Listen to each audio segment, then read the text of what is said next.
Falta menos de um mês para a corrida 7K VTV Transbrasa e essa hora é decisiva para que o participante faça uma boa prova. Aliar alimentação com exercícios é o segredinho que um campeão passa pra gente.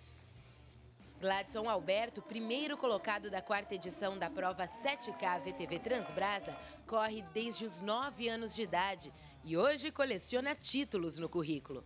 E mesmo fora das provas, um atleta de alto rendimento precisa manter o foco, principalmente na hora de fazer compras.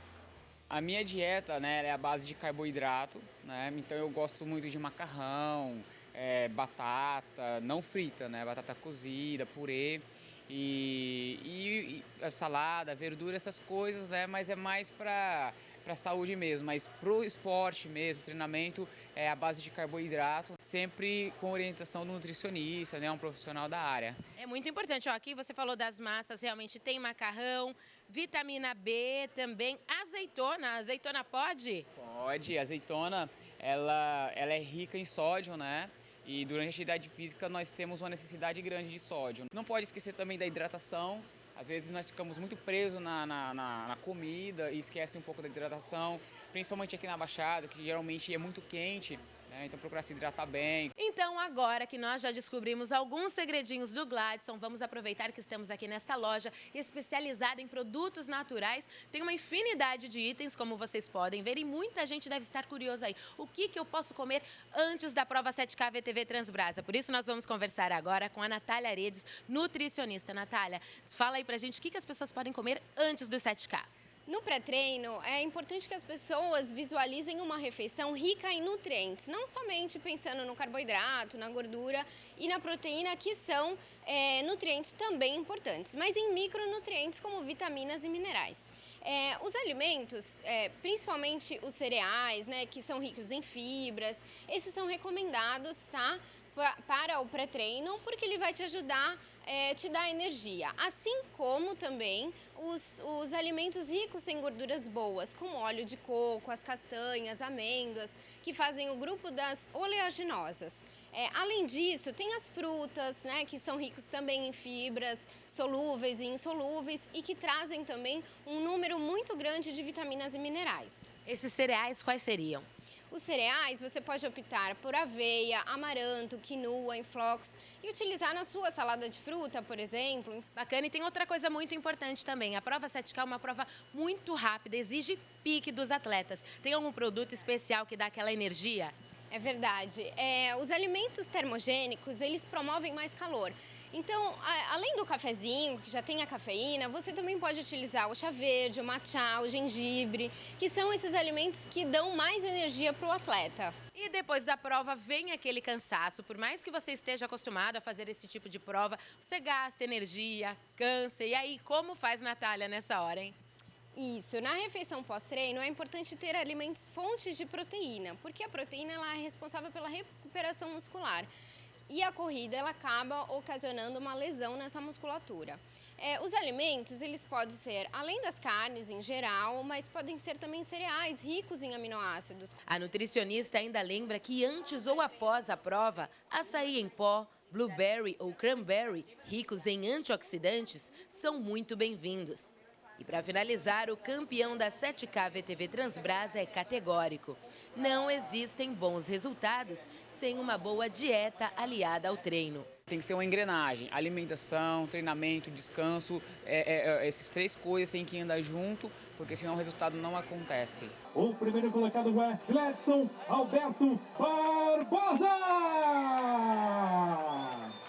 É isso aí. Para falar mais sobre os treinos e a alimentação antes da prova, estamos recebendo aqui no estúdio o médico do esporte Lucas Jankauskas. Bom dia, doutor. Obrigada pela sua presença Eu que aqui. agradeço. Bom dia aos telespectadores. Como a gente viu na reportagem, a alimentação é muito importante na hora do treino, para quem vai correr, vai participar de uma prova.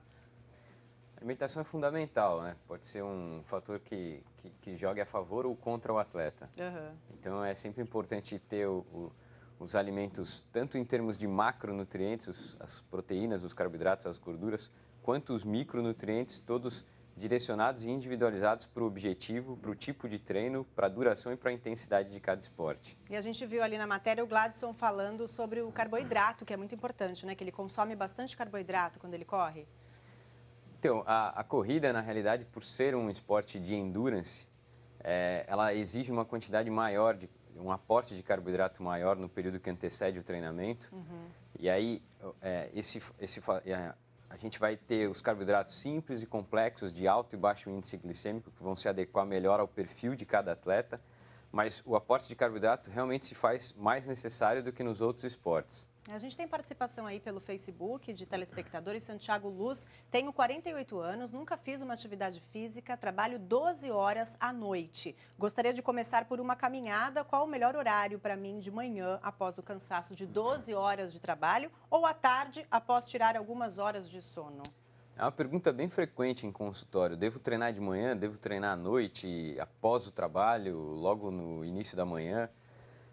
E na realidade não existe uma resposta padrão, né? De manhã, logo que o indivíduo acorda, em geral, nós estamos mais descansados. Porém, nós viemos de um período longo em jejum.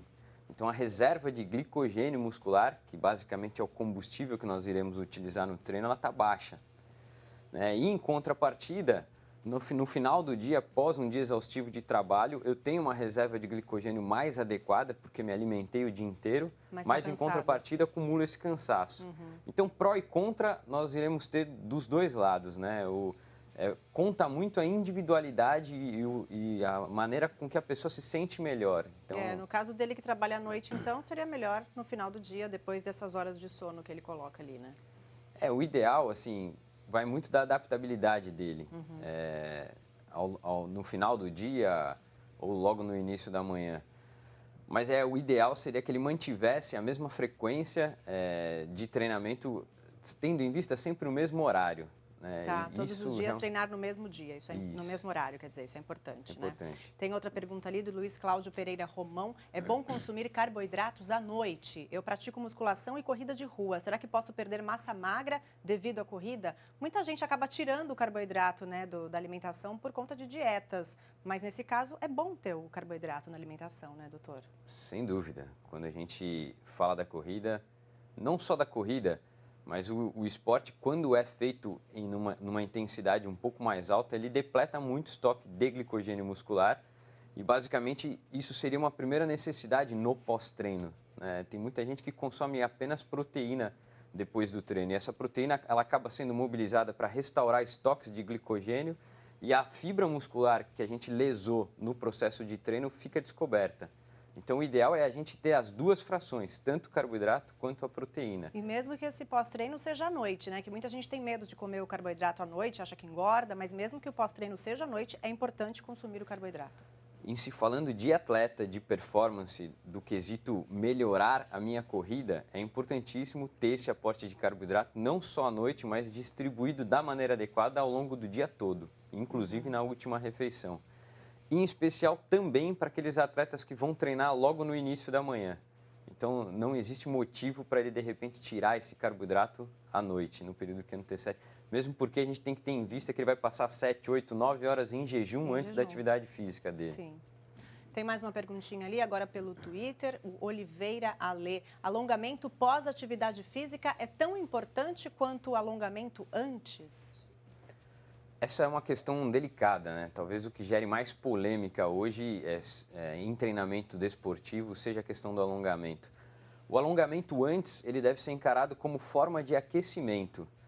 O alongamento, no entanto, para trabalhar a valência física específica da flexibilidade, aí ele deve ser direcionado numa sessão à parte do treino, né? Para não correr o risco de romper microfibras e predispor até um quadro, uma chance maior de lesão durante esse treinamento. Então, o alongamento ele deve ser feito em conjunto com algumas atividades a fim de que ele possa ser um aquecimento para a atividade que esse indivíduo vai fazer. Falando de lesão, a gente está aí há 24 dias da prova do 7K, então o pessoal está treinando forte aqui nessa época. Qual a importância, quais os cuidados que deve ter para não ter uma lesão nessa hora? Começa a treinar um pouco mais forte, que está perto da corrida. Agora é a fase que o pessoal deveria entrar de maneira mais assídua nos treinos específicos, né? Então, são valências a serem trabalhadas como força, como velocidade. São treinos mais curtos com uma intensidade maior. Porém, a gente tem que ter em vista que o atleta já deve ter passado pelo treinamento de base. Muitos desses treinos de base ele vai manter durante a fase específica de treinamento. E o incremento de carga sempre de maneira progressiva, para evitar ou minimizar esse risco de lesão.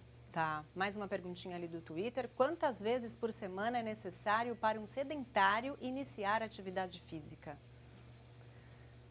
Olha, a atividade física que a gente recomenda hoje, ao contrário do que se pregava muito antigamente, era muito comum a gente ouvir o pessoal falar, não, vai caminhar para sair do sedentarismo. E hoje a gente sempre orienta uma prática combinada entre o treinamento cardiovascular, a parte aeróbia, e o treinamento resistido com pesos para melhorar a questão da força, né? A combinação desses dois tipos de treinamento é o que a gente vê que provê um resultado melhor para cada indivíduo. E o ideal seria que pelo menos 3 vezes por semana o indivíduo praticasse alguma dessas atividades, né? Seria o mínimo aí para quem quer começar a sair dessa zona de sedentarismo. Tá bom, doutora. Obrigada pela sua presença. Só antes de encerrar, eu queria uma dica para o pessoal que vai correr aí o 7K, que é uma prova rápida e que falta aí um pouco mais de 20 dias para o dia da prova. Eu acho que a maior dica é evitar talvez o elemento surpresa, né? Ir para a prova ciente do que a pessoa treinou, ciente do vestuário que ela usou, do tênis que ela calçou, do tipo de terreno que ela usou para se preparar e não querer fazer nada muito diferente disso no dia da prova. E aí pegar esse período que falta antes da corrida e seguir com os treinos de maneira ponderada e incrementando cargas de maneira progressiva. Tá bom, doutor. Muito obrigada pela sua presença aqui no VTV da gente. Bom dia. Bom dia, obrigado.